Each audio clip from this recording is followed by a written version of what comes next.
আমাদের প্রধান উপদেষ্টা নোবেল বিজয়ী ডক্টর মোহাম্মদ ইউনূস যখন শপথ গ্রহণ করেছেন তার ৩-৪ দিনের মাথায় হঠাৎ স্যার উঠে গেলেন কথা বলতে বলতে। তো স্যার এসে বললেন যে ওনাকে মালয়েশিয়ার প্রধানমন্ত্রী ফোন করেছেন, প্রেসিডেন্ট ফোন করেছেন, আনোয়ার ইব্রাহিম, প্রধানমন্ত্রী আনোয়ার ইব্রাহিম ফোন করেছেন আর কি। তো আমি বললাম স্যার আপনার সাথে কিরকম সম্পর্ক? বললো আমার সাথে খুবই ভালো সম্পর্ক, আমার খুব পুরনো বন্ধু। আমি সাথে সাথে বললাম স্যার তাহলে আমরা কি মালয়েশিয়ার কর্মী পাঠানোর ব্যাপারে আপনার কোনো সাহায্য পাবো নাকি? বলে যা লাগে আমাকে করতে বলো, আমি করবো এটা।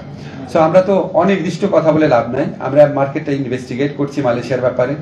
আমরা অবশ্যই স্যারের সহযোগিতা পাবো। আপনারা জানেন ওনার ব্যক্তিগত হস্তক্ষেপের মাধ্যমে আমাদের আরো ইউএই থেকে 57 জন আমাদের শ্রমিক ফেরত আসছেন যারা কারাবন্দী ছিলেন। এটা খুব বড় একটা ঘটনা, আপনারা সবাই বুঝেন ওখানে মানে কত কঠিন ক্রিমিনাল জাস্টিস সিস্টেম। সেখানে স্যারের ইন্টারভেনশন এটা হয়েছে, যেখানে ইউএই এর আমিরের সাথে ওনার কোনো ব্যক্তিগত ঘনিষ্ঠতাই ছিল না। তো আমরা আশা করছি মালয়েশিয়ার অনেক জট খোলার ক্ষেত্রে আমরা ডক্টর ইউনূসের ইনফ্লুয়েন্স ইউজ করতে পারবো। এছাড়া আমি যখন এই মন্ত্রণালয়ের দায়িত্ব নিলাম উনি আমাকে বলেছেন অন্য যে কোনো দেশে যাদের সাথে কথা বলে উনি কাজ হয় বলে মনে হয় ওনার, সেখানে উনি ফোন করবেন, করে দিবেন।